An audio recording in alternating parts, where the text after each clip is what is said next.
네, 안녕하십니까. 기본소득당 용혜인 의원입니다. 코로나19의 대유행이 전 세계적으로 지금 6개월 이상 지속이 되고 있습니다.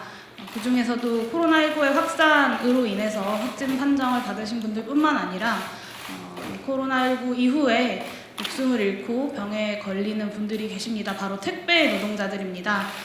코로나19 이후에 급증한 물량, 이것들을 오롯이 감당해냄으로써 많은 분들이 현재 병을 얻거나 심각한 경우 목숨을 잃고 있습니다.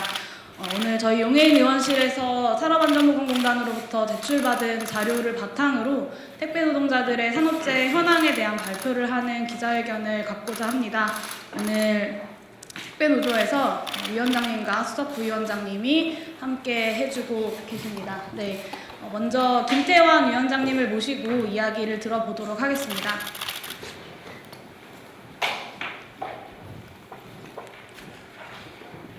산업안전공단이 용혜인 의원실에 제출한 자료에 따르면 2020년 상반기에만 과로사에 의해 7명의 택배 노동자가 사망했고 산재가 승인됐다는 내용입니다.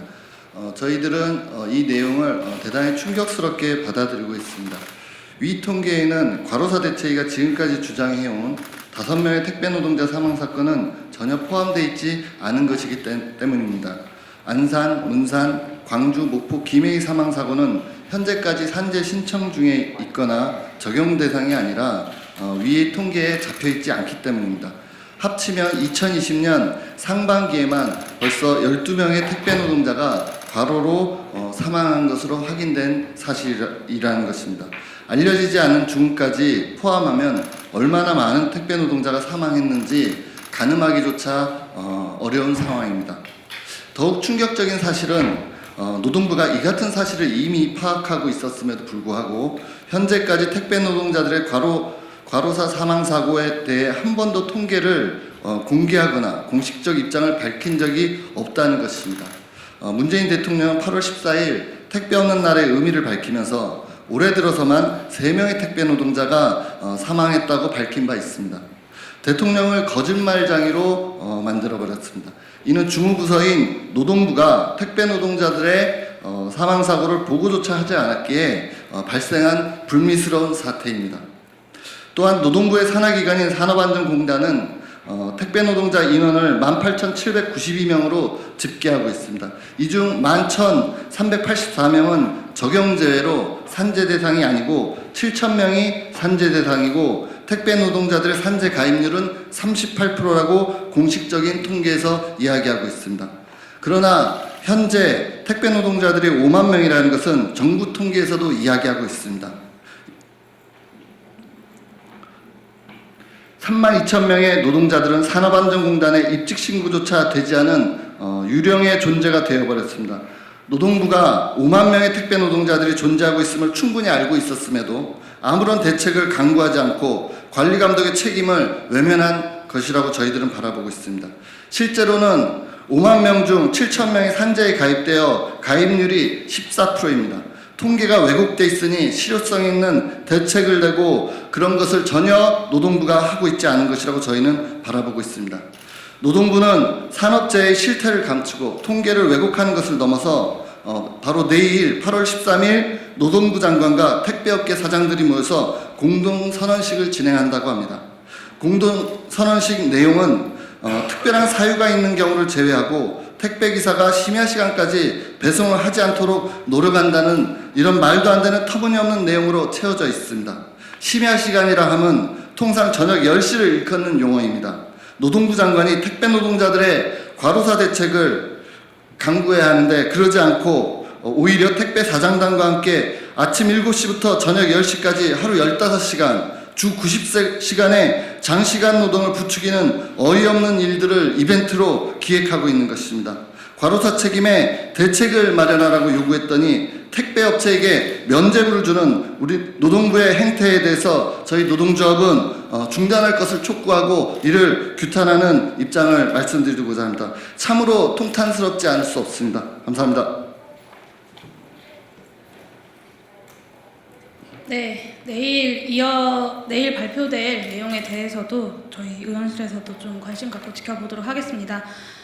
기본소득당 용혜인 의원입니다. 내일 모레 14일 금요일은 택배 없는 날입니다. 지난 7월 코로나19가 유행하기 시작한 올해 초부터 지금까지 반년이 넘도록 주 6일 12시간에서 16시간씩 일해온 택배 노동자들이 8월 14일을 택배 없는 날로 만들자라는 캠페인을 시작했습니다.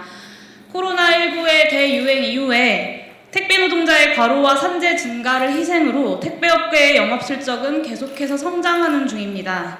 코로나19 이후에 택배 물량은 20% 증가했고 올해 2분기 택배업계 영업이익 역시 높아지고 있습니다. CJ대한통운의 2분기 영업이익은 783억 원, 그리고 매출은 7,573억 원으로 전년 동기 대비 각각 9.06% 그리고 17.9% 증가할 것으로 예상됩니다. 업계 2위인 한진 역시 2분기 영업이익이 273억 원, 매출은 5,271억 원으로 전년 대비 각각 4.1% 그리고 24.7% 증가할 것으로 예상됩니다. 코로나19로 인한 전 세계적인 경제 위기 그리고 역성장의 전망에도 불구하고 택배업이 이렇게 성장할 수 있었던 배경에는 택배 노동자들의 과로가 있었습니다. 그리고 그 결과 올해 상반기에만 9명의 노동자가 목숨을 잃었고 그중 7명은 과로사였습니다. 아직 이 산재 결과에 포함되지 않은 택배 노조가 파악하고 있는 노동자들이 5명이 더 있습니다. 좀 전에 말씀하신 것처럼 지금까지 알려지지 않은 산재 적용조차 받지 못하는 택배 노동자들을 합치면 이 많은 노동자들이 코로나19 이후에 과로로 목숨을 잃고 있을 것이라는 것을 어렵지 않게 예상할 수 있습니다. 저희 용혜인 의원실이 한국산업안전보건공단으로부터 제출받은 택배업 산업재해 현황에 따르면 2012년부터 2019년까지 7년 동안 택배 노동자 산재 사고율은 연평균 21.4%로 꾸준히 증가해 왔습니다. 그러나 올해 6월까지 집계된 산재 사고 건수를 기준으로 2020년 한 해 산재 사고율을 추산한 결과 올해 택배 노동자 산재 사고 증가율은 지난 7년 동안의 연평균 증가율의 2배가 넘는 43.3%로 추산됩니다. 이는 코로나19로 인해 택배 물량이 증가하던 시점부터 택배 노동자들의 산재 사고율이 급증하고 있음을 보여주고 있는 수치입니다. 우리나라 전체 노동자의 2019년 재해율은 0.58%, 그리고 사고성 사망 만인율은 0.46 퍼밀리아드임에 반해서 택배 노동자들의 지난 8년 6개월 동안의 평균 재해율은 1.33%, 10만 명당 산재 사망은 10.6명, 사고성 사망 만인율이 1.06 퍼밀리아드로 다른 산업보다 택배 산업이 훨씬 더 높은 산재율을 보이고 있습니다. 특히 2020년 추산 재해율이 1.53%, 그리고 10만 명당 산재 사망은 23.7명으로 택배 노동자의 산재는 더욱더 급격하게 증가하고 있습니다. 2020년 들어 택배 노동자들의 산재 사망은 치솟고 있습니다. 2019년까지 택배 노동자의 산재 사망 사건은 한두 건이었습니다. 올해 6월까지 9명의 택배 노동자가 사망했다는 것이 현재까지 공식적으로 집계된 수치입니다.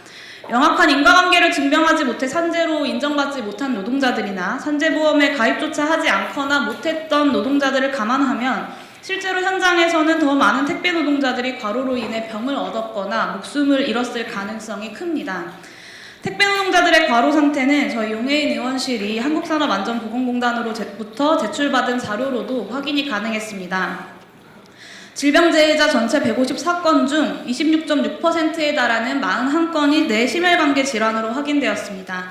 질병 사망자 18명 모두가 뇌심혈관계 질환으로 사망했습니다. 특히 2020년에는 6월까지 재해 사망자 9명 중 7명이 질병으로 사망했는데 이들 모두 과로로 인한 심혈관계 질환으로 사망했습니다. 코로나19로 인한 사회적 거리두기 속에서도 우리가 생필품난 없이 살아갈 수 있었던 배경에는 택배 노동자들의 노고가 있었습니다. 코로나19로 인한 경제위기를 넘어선 택배업계의 호황 뒤에는 과로로 죽고 다치고 병드는 택배 노동자들이 있습니다. 근로기준법상 근로자로 인정되는 택배 노동자 외에 특수형태 근로종사자로 산재 신청을 해서 보호를 받아야 하는 노동자들이 있습니다. 2020년 5월 기준 등록 종사자 18,792명 중 11,348명이 적용 제외로 산재보험의 보호를 받지 못하고 있습니다. 현재 택배 노동자의 다수는 특수고용 노동자로 분류되고 특고의 산재보험 가입은 실효성 없는 임의가입 방식으로 되어 있습니다.